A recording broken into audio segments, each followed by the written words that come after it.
Nasty Nash. With his bald head, goatee, and bodybuilder's vest, Nasty struck a somewhat imposing figure at the venue, a pub in central England, and he clearly takes his sport very seriously. After having their feet inspected for signs of fungus or injury, contestants sit on the ground facing each other, lock toes, and try to push their opponent's foot to the side. So like arm wrestling. When the dust settled, Nasty was crowned the winner, making it his 16th championship win.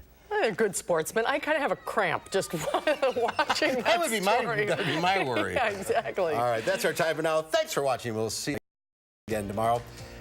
News 3 at 5 starts right now.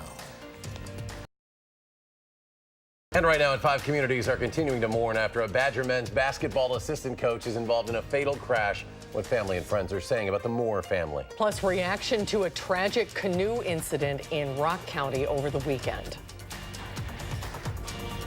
From the Channel3000.com Alert Center, this is News 3 Now at 5. Thanks for staying with News. Our community is preparing for the return to Madison of a Badger assistant men's basketball coach after a tragedy over the weekend. Coach Howard Moore and his son Jarrell are recovering in Michigan after a car crash that killed Moore's wife Jennifer and their 9-year-old daughter Jaden Saturday morning. Our Amanda Quintana is here with why the family is being remembered for their generosity. It's just tragic, Amanda. Yes, just tragic. Well, since the Moore family moved back to Madison 5 years ago, they've been making this area their new home. Even though there's a big community here ready to help Howard and his son with anything they need, it will be hard to come back without his wife and daughter. She was an engineering student and he was a basketball player. Vince Carey has known Howard and Jennifer Moore since they were freshmen at UW-Madison. Back then, a lot of the kids would just come over just to have, you know, that home cooked meal that I used to love to do. I used to go in the barbecue or in the backyard. They've always had that bond, those barbecues turning into holiday dinners. On Friday, Jen dropping off mac and cheese ingredients for a party. She said to me, she said, Vince, I will call you when I get back. I'm going to visit my mom in Detroit. And I call you when I get back, because we always keep in touch. The next morning, a wrong-way driver hit the family car head-on, killing Jen and the couple's 9-year-old daughter, Jaden. While UW basketball assistant coach Howard and his 13-year-old son, Jarrell, recover in Michigan, here they're preparing for the fact that half of the family won't be coming home. This is tough on any community whenever there's a loss, but it's not just the child, it's not just Jaden, it's also Jennifer, and she was beloved by students, staff, and families, particularly at West Middleton, where she did a lot with the parent group, with a couple of scout troops, is what I'm told. The family created the Moore Foundation to stop violence in Chicago, expanding their generosity to Madison last Christmas, making dinners with their favorite cook. We went around, we delivered dinners and Christmas presents, and that's what kind of people they were. They were just out to just anybody in need. That's what it was all about. That same attitude got Jen to throw a baby shower for a woman she just met. That's just who she was. Jen was one of a kind. Jen was like, anything you need, she was there for you. That love will be missed, but the focus now on Howard. Because it's going to be hard. It's going to be hard for him. And Jarrell. His school family is waiting for him and willing to help in any way we can. The Middleton Cross Plains School District has a GRACE support staff on campus today and tomorrow. Administrators worked this weekend to script out what to say to their 4th graders today. They also sent resources home to parents about how to talk to kids about this kind of tragedy. Obviously, they're young kids, so it's hard to explain. Just a painful situation. We'll wish them the best moving forward. Amanda, thank you. Thanks, Amanda. And this just in from the Channel 3000 Alert Center. At least 2 people are injured after a bus crash. This is in Monroe. The police chief says it happened at the intersection of 8th Street and Highway 69. This was just before 4. Officers say a bus, a van, and 2 other vehicles were involved. 1 person in the bus, 1 person in the van were injured. This is a developing story. We'll have the very latest at Channel3000.com. An investigation is underway in Grant County after a 15-year-old Platteville boy died in a construction incident. The Grant County Sheriff's Department says it happened at a construction site on Old Highway Road near US 151 in Paris Township. Investigators say several people were disassembling a concrete silo when a large chunk of concrete fell about 50 feet and hit 15-year-old John Kanagi in the head. He was transported to an area hospital where he died from his injuries. Safety officials are now revisiting the moments that led to the death of a teenager along the Yahara River. Now, this happened in the Rock County township of Fulton on Saturday. Rock County reporter Adam Duxter joins us from our bureau at the Janesville Gazette with the very latest. Adam. Well, Susan and Eric, it appears in the situation that this group of scouts was at least attempting to do everything right. They had life vests on, they were with chaperones, and they had the proper training. But all that could not prevent what happened on Saturday when a 14-year-old girl was pinned underneath a tree, battling the current, eventually dying. Well, the sheriff's office tracks and patrols the Rock River. They don't monitor other rivers and creeks as closely. Today, they're reconsidering how they can make people aware of the conditions like the ones last Saturday. Do public service announcements. We can inform people and educate them that the current is fast through here, that water levels are up, and then obviously we can provide them with information as far as the safety tools that they can take with them to help them better prepare for a situation like this. The sheriff's office did warn people to stay off the Yahara River Saturday, but again, that was after the crash. When it comes to what kind of permanent changes this could go to bring about, Deputy Cran says it's too early to tell at this point, though he says the department is sending their thoughts to the family today who has lost a loved one. Adam Duxter in Janesville tonight. Adam, thank you. An impaired driver hit an SUV in Grant County Friday afternoon and attacked people at the scene with a tire iron. The Grant County Sheriff's Office says deputies responded to a two-vehicle crash in Muscadet. One of the drivers involved in the crash, 30-year-old Jacob Kienitz of Blue River, was reportedly swinging a tire iron at bystanders at the scene. Individuals at the scene were able to defend themselves with a shovel and eventually wrestled Kienitz to the ground, where they held him until law enforcement arrived. The sheriff's office said Kienitz was under the influence of drugs. Kienitz remains at the Grant County Jail. The Madison Police Department is looking for help locating two runaway girls. 14-year-old Jaden Escamilla and 13-year-old Mariana Rangel are both missing from their homes on Madison's west side. Police believe the two teens are together. Escamilla was last seen Friday. There's no indication that the girls are any victims of crime, but their families are concerned about their welfare. Police ask that anyone who sees Rangel or Escamilla to call 911. Let's get a look at your first alert weather now. Chief Meteorologist Gary Canalti joining us on the weather patio. Gary? Well, it's been a cloudy and cool day across southern Wisconsin, but the good news is the severe weather threat has shifted to the south. You can see the widespread cloud cover here, keeping our temperatures on the cool side. And in fact, as we take a look at Doppler track, you can see more of the heavier showers and thunderstorms to our south. A few of those may start sneaking into southern Wisconsin, but all the severe thunderstorm watches are farther to the south in Illinois. Current temperatures are in the upper 50s to the lower 60s thanks to the cloud cover, and that's another reason why the severe weather threat is down. The shower and thunderstorm threat will probably end later on tonight. Tomorrow will be slightly milder with a high of 70, although there is a possibility that we could see a pop-up shower or thunderstorm at some point during the day. That's your News 3 Now First Alert forecast. All right, Gary, thank you. A man died after a head-on collision Sunday night on a highway near the township of Trenton. The Dodge County Sheriff's Office says 24-year-old Ryan Schultz of Sun Prairie was pronounced dead at the scene of the wreck on Highway 151 north of Redwood Road.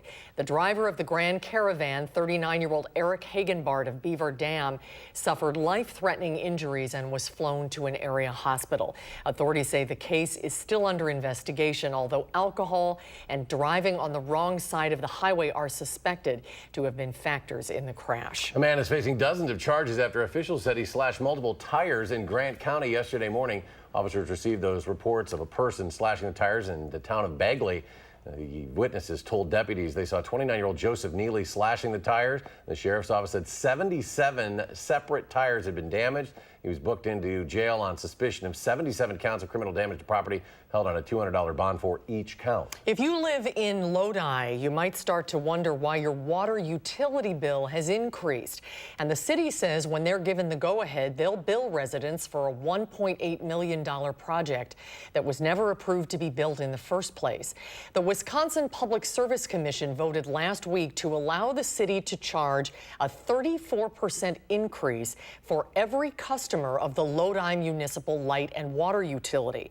This is all to help pay for a booster station on the city's west side that was never approved to be built by the PSC. Coming up tonight on News 3 at 6, our Jamie Perez will break down how this happened and how one business owner plans to take action if he does see that increase on his next next bill. A conservative Wisconsin Supreme Court justice is announcing plans to seek a full 10-year term to the court in 2020. Justice Dan Kelly says he's been energized by people who are excited with the election of conservative Justice-elect Brian Hagedorn earlier this year. Former Governor Scott Walker appointed Kelly to the court in 2016. The state's highest court will have a 5-2 conservative majority when Hagedorn joins in August. A win for Kelly in 2020 would not change that majority. Now, my campaign is going to largely be a continuation of the conversation that I started 3 years ago, but with one addition. I'm going to ask them to compare the work that I've done over the last 3 years to what they've told me that they want to see in their justices. And if they find me to be a satisfactory servant, I will ask them to join me in spreading this conversation all over the state of Wisconsin.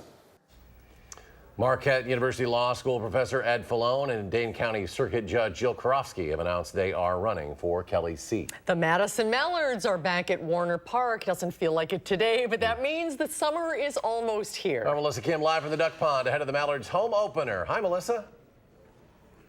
Yeah, hi there, guys. You know, like you said, it doesn't really feel like baseball weather yet. I mean, I'm still wearing a raincoat, right? But that doesn't matter because it's baseball season. The Mallards are ready to go. Opening day here today at Warner Park. They're hosting the Kokomo Jackrabbits. First pitch just under an hour away. And the Mallards coming off a spectacular season. They won the first half title in the South Division and compiled a 49-23 record in the regular season. That's the most wins in team history. But they were knocked out of the playoffs in the first game. Now, things are going to be a little different in the postseason this year, by the way. The Northwoods League is changing the format to a best-of-3 series in the first round. But the one thing that's not changing around here, who's managing this team? Donnie Scott entering his 7th season as manager of the Mallards, and we just spoke to him. He had a couple of interesting things to say about how baseball has been changing a lot, the game overall, and how he's going to make sure that the players on his team this year really get the fundamentals down. We'll have more from him coming up a little bit later in sports. That's on News 3 Now at 6. But for now, guys, hopefully the sun comes out a little bit. Maybe it gets a little bit warmer out here today for the fans coming out, but we shall see. It'll be a good day anyways. It's baseball season. Always a great time of the year when the Mallards are back in action. Melissa, thank you very much. American Family Insurance Golfing Championships announcing today the event will feature its annual celebrity foursome, and this is a good one. It includes Andy North, along with Brett Favre, Toby Keith, and the great Jack Nicklaus.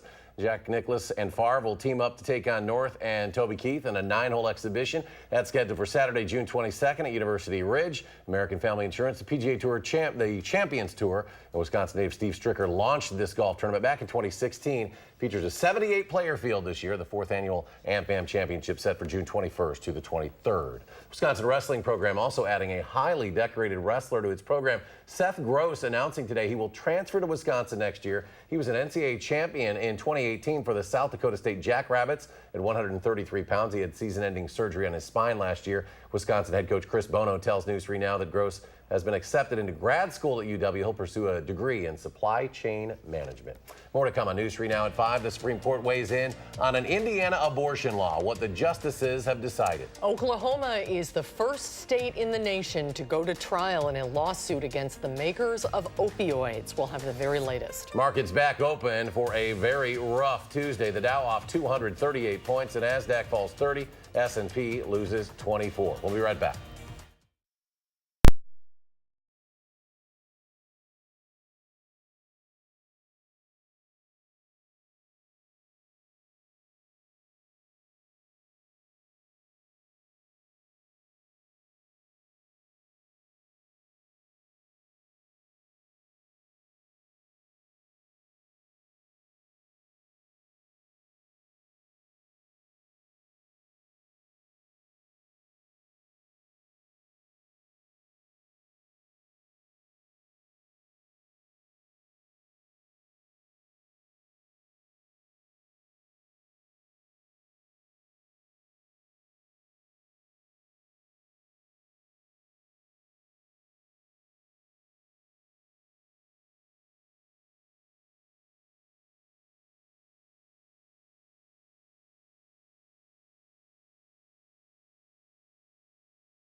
The Supreme Court weighs in on part of an Indiana abortion law meant to make it more difficult for women to receive some abortion. The Supreme Court sidestepped making a decision on a 2016 Indiana law passed to prohibit abortions based on a fetus's gender, race, or diagnosis of a disability. Justices upheld a lower court ruling blocking the law from taking effect, but the Supreme Court ruled it would allow a part of the law that requires clinics to bury or cremate fetal remains. I do not think that the Supreme Court is ready now or in the near future to review any of these really highly restrictive laws. The Supreme Court will likely see more abortion cases coming its way. 8 states have passed more restrictive abortion laws so far this year. 5 have already passed so-called heartbeat laws, which ban abortions after 6 to 8 weeks. And Alabama passed a near total ban on abortion, even in cases of rape or incest. Today, Oklahoma became the first state to go to trial in a lawsuit against the makers of the painkillers that critics blame for our nation's opioid crisis. At the peak of the crisis, overdoses killed more than 500 Oklahomans a year. In 2017, the state filed a lawsuit accusing major pharmaceutical companies of, quote, executing massive and unprecedented marketing campaigns misrepresenting the risks of addiction, making billions of dollars in profits and leaving Oklahoma to bear the enormous cost of the resulting public health crisis.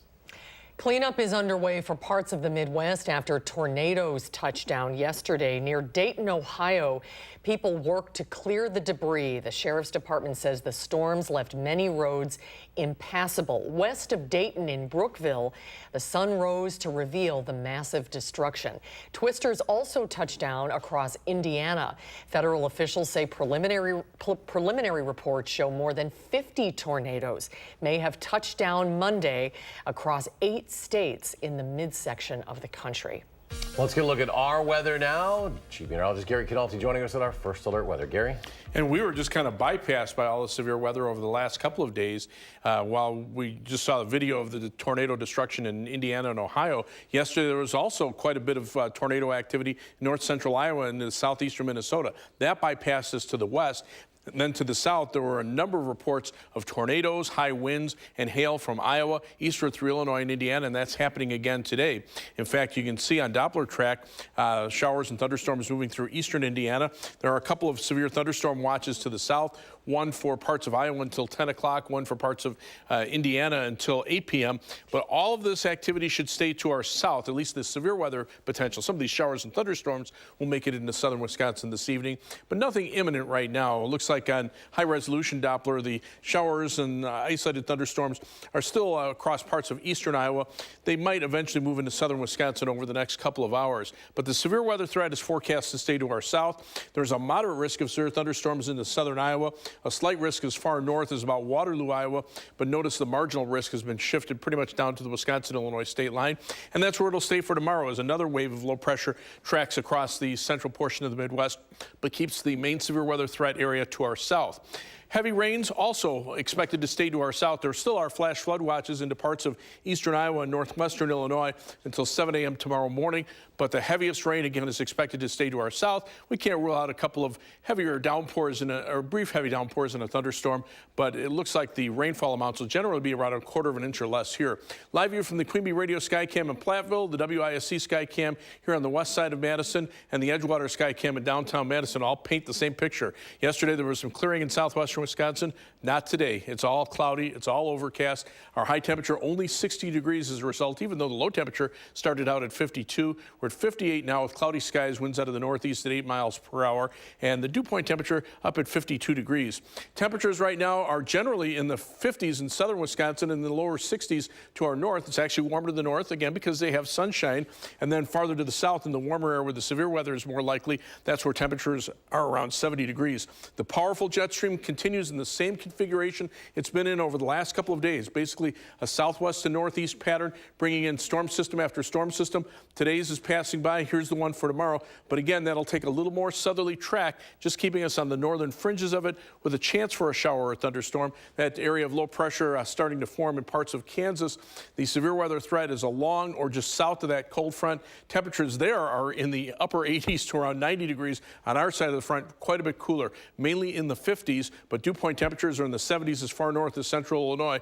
That's a good ingredient to get severe thunderstorms, as the higher the dew point is, the more moisture there is in the air. For tonight, mostly cloudy, some scattered showers or a few thunderstorms developing, patchy fog overnight with a low of 54. Tomorrow, look for a high temperature of 70, so not quite as cool as today. There still is a chance for a shower or a thunderstorm, but most of them will be pretty widely scattered. You can see on future track tonight the shower thunderstorm threat mainly during the overnight hours. Low temperatures mid-50s. Tomorrow, maybe a shower or thunderstorm at some point during the day, but much of it will be dry with high temperatures around 70. Tomorrow night, another batch of a shower or thunderstorm, low temperature in the mid-50s. And then on Thursday, a little more sunshine. High temperatures most likely will be in the middle 70s. Rainfall amounts will be heaviest across northern Illinois, north of Madison. Very little in the way of rain expected. 7 to 10 day forecast, temperatures between about 70 and 75. The rain chances go down. Just a chance of a shower or thunderstorm Saturday. Another chance for a shower or thunderstorm from late Tuesday into early Wednesday of next week. As we take a look at first alert traffic right now, the Beltline actually moving pretty good. This is the live view of the DOT camera at the Beltline at Park Street, and traffic moving pretty steadily in both directions. Just some minor slowdowns in the eastbound direction from Monona Drive back to around Seminole Highway. Westbound delays start around Fish Hatchery Road and go back to John Nolan Drive. It's a 23-minute commute on the eastbound Beltline from University Avenue to the interstate, 17 minutes going back in the westbound direction. Heading down to Janesville on I-3990 from the Beltline, it's a 28-minute commute, 19 minutes to Sauk City on US 12 and 18 minutes to Sun Prairie on US 151. That's your News 3 Now First Alert Traffic. Thank you, Gary. Ahead on News 3 Now at 5, how measles is affecting summer travel now. The story after a short break. Stay with us.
The measles outbreak is still growing dramatically across the U.S. The CDC says at least 940 cases now have been recorded in 26 states. Earlier this month, a case was discovered at Dallas-Fort Worth International Airport, one of the world's busiest, and a sick passenger recently passed through Newark Airport in New Jersey.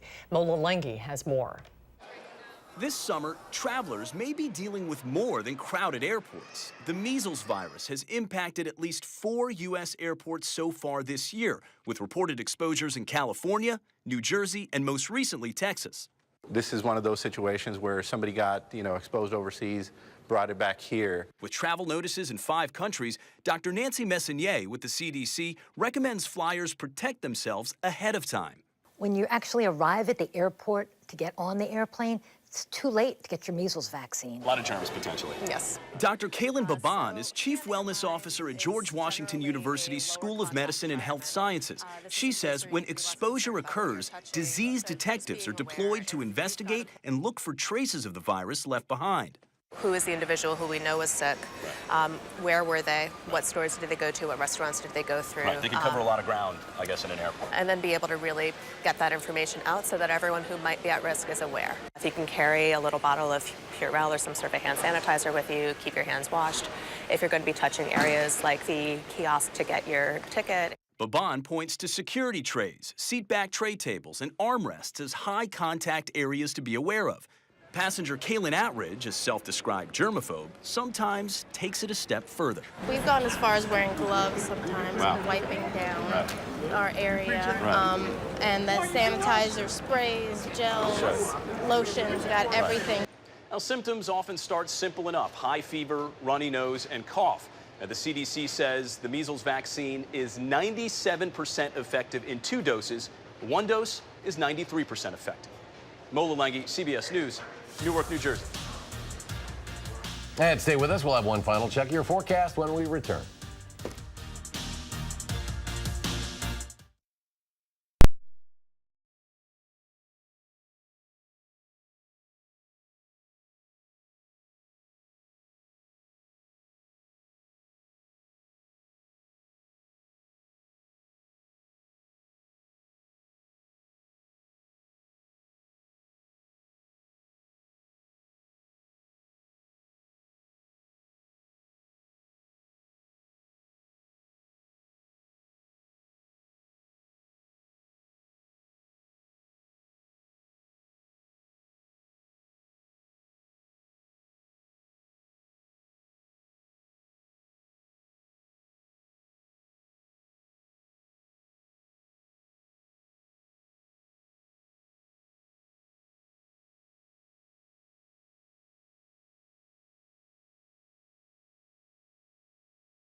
Here's a look at some of the stories we're working on. Twisters ravage the Midwest. 53 tornadoes touched down across 8 states, with more expected to hit. We'll have a live look at the unusually bad weather in a region already grappling with floods. The first trial to target a major opioid producer began today in Oklahoma. And don't look down. We head high above the Smoky Mountains for a walk in the sky. Tonight on the CBS Evening News. Things on the cool side around here. But that's good. That's keeping the severe weather away from us for time being. You can see some showers and thunderstorms starting to approach southwestern Wisconsin, so it's possible we should see some showers at some point this evening. Temperatures right now, though, upper 50s, lower 60s. That's too cool for severe weather around here. But we'll be back to around 70 for tomorrow, and then generally mainly low to mid 70s all the way through next week, with lesser chances for rain, which is good news. In fact, those are just chances for rain. Might not even rain on those days. All right, we'll have more updates in 30 minutes. Stay tuned for the CBS Evening News.